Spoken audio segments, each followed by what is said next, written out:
Baik, bismillahirrahmanirrahim. Assalamualaikum warahmatullahi wabarakatuh. Salam sejahtera untuk kita semua. Baik, sebelumnya perkenalkan nama saya Lutfi Nur Fadli dengan NIM 2021 011 0276. Di sini saya akan mempresentasikan tentang proyek saya, yaitu tentang eh, pengaruh intensitas penggunaan cairan pengeras beton terhadap kualitas beton. Dalam hal ini yaitu beton normal. Baik, langsung saja masuk ke materi. Pertama, pengertian beton. Apa itu beton? Beton adalah sebuah bahan bangunan komposit yang terbuat dari kombinasi agregat dan pengikat semen. Bentuk paling umum dari beton adalah beton semen Portland yang terdiri dari agregat mineral, biasanya kerikil dan pasir, semen, dan air. Beton merupakan salah satu material konstruksi yang sangat penting dalam suatu pembangunan.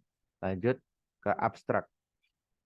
Beton merupakan salah satu material konstruksi yang sangat penting dalam suatu pembangunan, seperti yang kita ketahui di awal tadi. Namun, terkadang ada kalanya suatu pembangunan memiliki tenggat waktu penyelesaian yang relatif singkat. Bisa jadi karena faktor urgensi atau juga faktor biaya.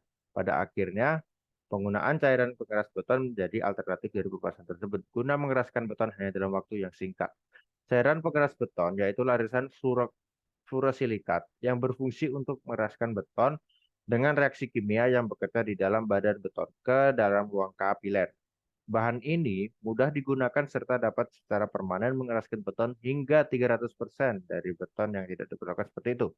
Namun, di samping hal tersebut, para pekerja konstruksi terkadang kurang memperhatikan proporsi dari penggunaan cairan pengeras beton tersebut. Dalam masalah ini, didapat hasil penelitian bahwasannya intensitas penggunaan cairan pengeras beton berpengaruh terhadap kualitas beton. Dalam hal ini beton normal. Karena penggunaan cairan tersebut tentunya terdapat proporsi agar tidak berlebihan dalam penggunaannya. Oke, lanjut ke latar belakang. Beton merupakan hal yang paling utama dalam suatu konstruksi. Hampir pada setiap aspek pembangunan tidak terlepas daripada suatu beton. Sebagai contoh, pada suatu pekerjaan pembangunan jalan, gedung, jembatan, serta pekerjaan pembangunan yang lain, hampir dari semua pekerjaan tersebut, pekerjaan struktur ataupun yang lainnya, terbuat dari beton.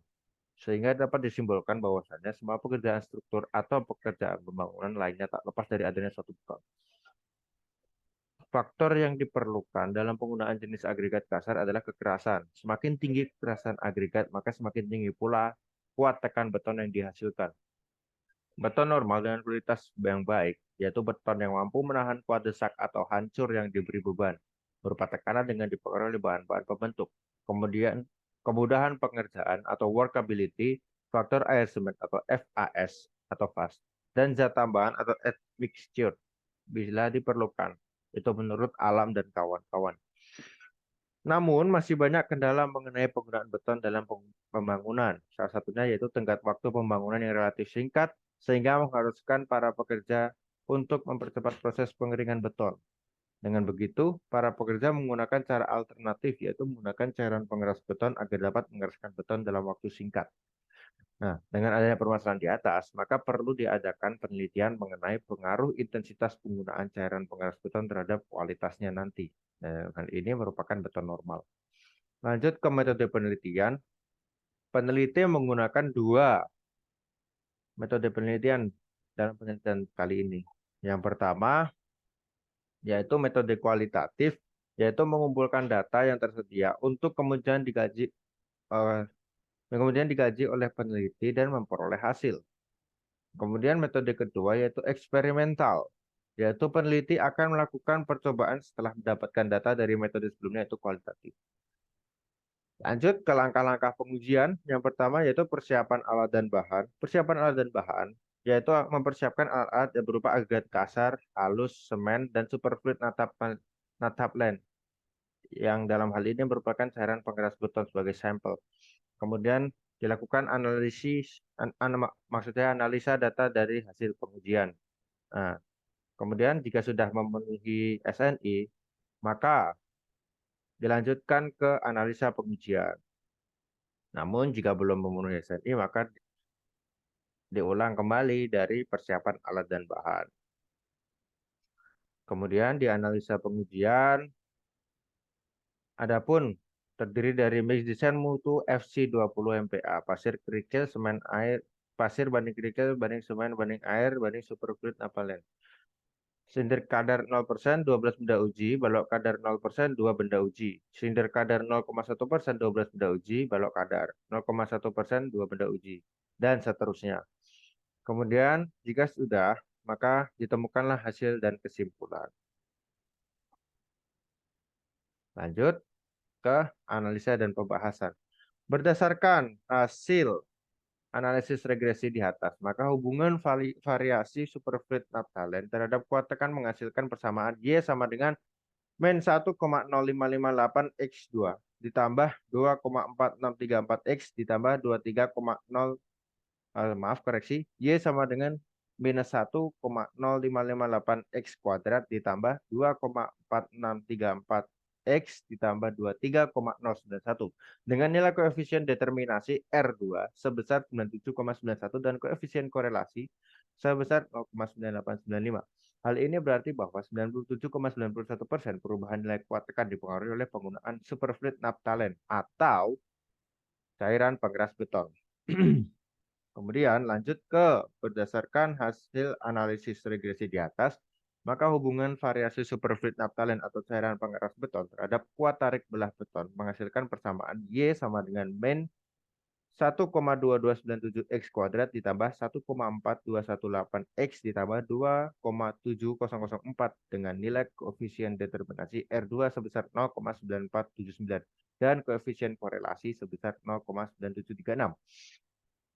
Hal ini berarti bahwa 94,79% perubahan nilai kuat tekan dipengaruhi oleh superfluid naphthalene atau cairan pengeras beton sebagai bahan tambah pada campuran beton, sedangkan sisanya dipengaruhi oleh hal yang lainnya.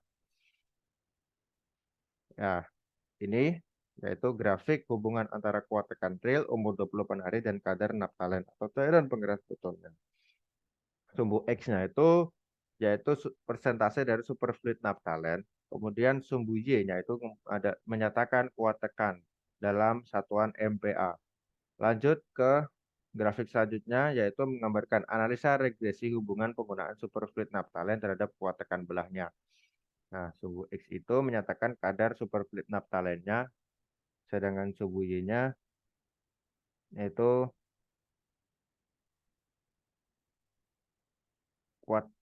kadar kuat tekannya. Kualitas kuat tekannya dalam MPa. Lanjut ke grafik yang ketiga yaitu grafik analisa regresi hubungan penggunaan superfluid naphthalene terhadap kuat tarik beton, luntur betonnya. Yang dimana X lagi-lagi X menyatakan persentase kadar superfluid naphthalene-nya. Lanjut ke hasil dan kesimpulan. Dari seluruh pengujian penggunaan superfluid naphthalene atau cairan pengeras beton pada beton, dapatkan kadar optimum untuk pengujian kuat tekan umur 7 hari, 14 hari, dan 28 hari terdapat pada kadar 1%. Ditinjau dari hasil analisa interval kepercayaan dan analisa regresi. Dari pengujian kuat tarik belah umur 28 hari dan pengujian kuat untuk 28 hari didapat persentase kadar optimum pada kadar 0,4%. Ditinjau dari hasil analisa dan interval kepercayaan dan analisa regresi. Dari pengujian penggunaan superfluid naphthalene atau cairan pengeras beton di sini sebagai bahan tambahan pada beton untuk target kekuatan beton pada umur 28 hari, yaitu 20 MPa, dapat juga dicapai pada umur 21 hari. Dengan kata lain, bahwasanya intensitas penggunaan cairan pengeras beton berpengaruh pada kualitasnya, ditinjau dari uji kuat, tekan, dan lentur. Dan ini merupakan referensi-referensi yang saya pakai untuk membantu saya dalam membuat proyek ini, dan